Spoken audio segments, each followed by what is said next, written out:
The guest is Dr. CPoe, and we're talking about the World Conference on Against Racism in South Africa. And of course, Dr. Poe, before we had our first commercial break, we promised that we'd give you an opportunity to talk about some of those issues associated with racism, but perhaps some issues that folks don't ordinarily associate or tie in to racism. And so let's give you free rein to talk about some of those issues now. Well, as I said, poverty is widespread among South African blacks. And we know that up until 1994, South Africa had an official policy of racial separation, an official policy of legalized racism. And so it's very obvious that the oppression that went on, the educational oppression, the political, the social oppression, has greatly contributed to the level of poverty in South Africa. Now, poverty doesn't stop there. Poverty also leads to some other problems. One, crime.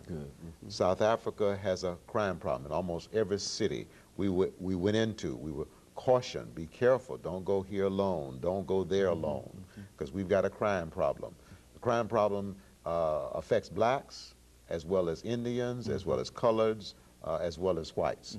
As a matter of fact, I feel that there was more paranoia, as you might understand, as you might expect, among the whites relative to the crime than there was among the other groups. But there was anxiety among all groups that I talked to. Not only does racism generate poverty, and also it generates crime through generating poverty, but it also generates sexual promiscuity because oftentimes unemployment is a consequence of racism. Okay, now here you've got a man and a woman, for example. Let's say a man who can't find a job.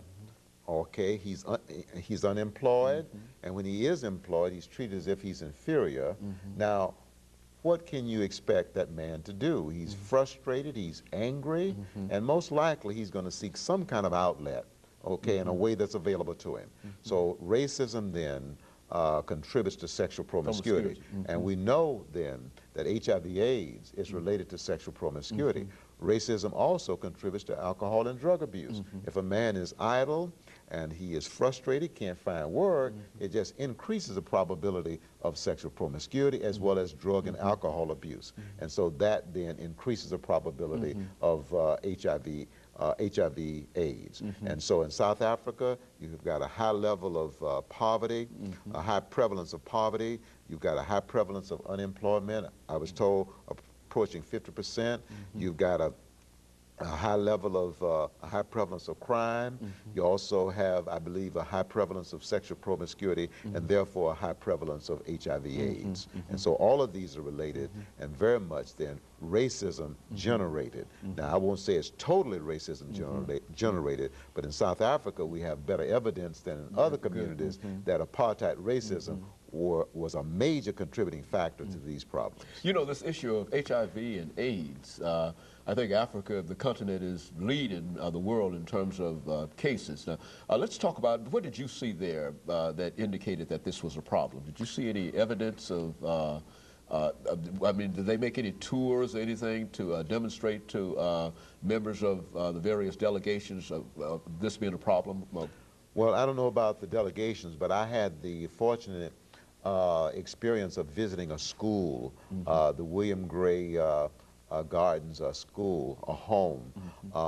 There were 200 children there from birth to about age 18. 60 of those kids, well, 60 of those were children between under the age of 7. 40% of that 60 were HIV positive. I saw, I met about 2 or 3 kids. There were 3 kids who were from about 2 or 3 years of age who were dying of AIDS. I also met some other kids who were HIV positive.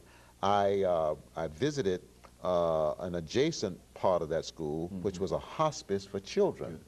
And since a year and a half, 19 children now, between age 2 and 7, had died of HIV/AIDS. Now that's the reality, that's part of the reality.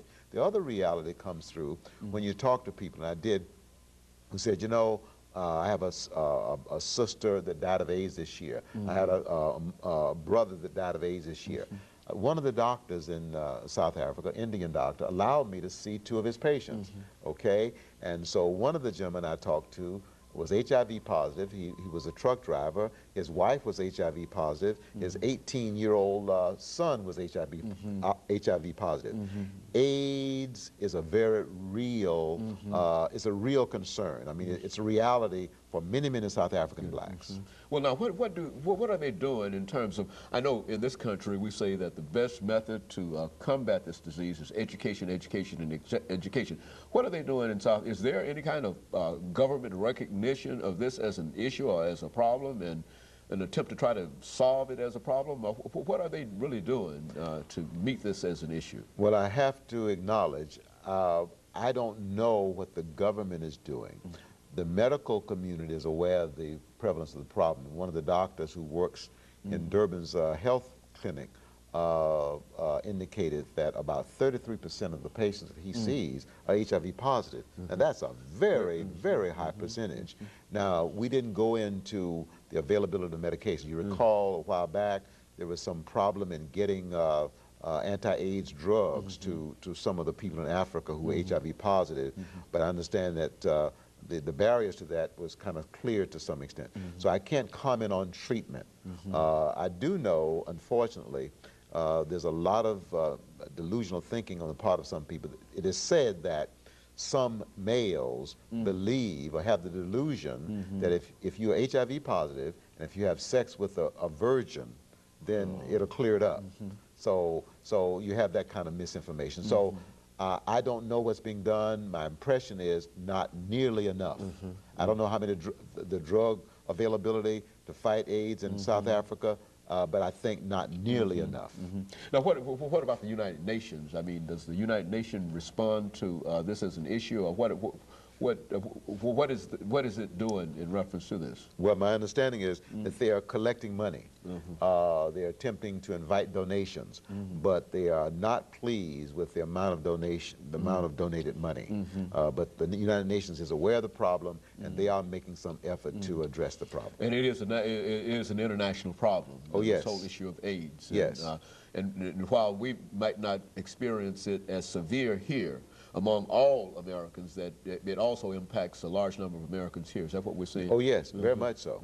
Very much. AIDS is a very real problem in America, not only among blacks, but among whites as well. And it's a problem that's not going away. No, it's not going to go away. And of course, let us have this next commercial break. Dr. Poe, and we'll be back following this short commercial break.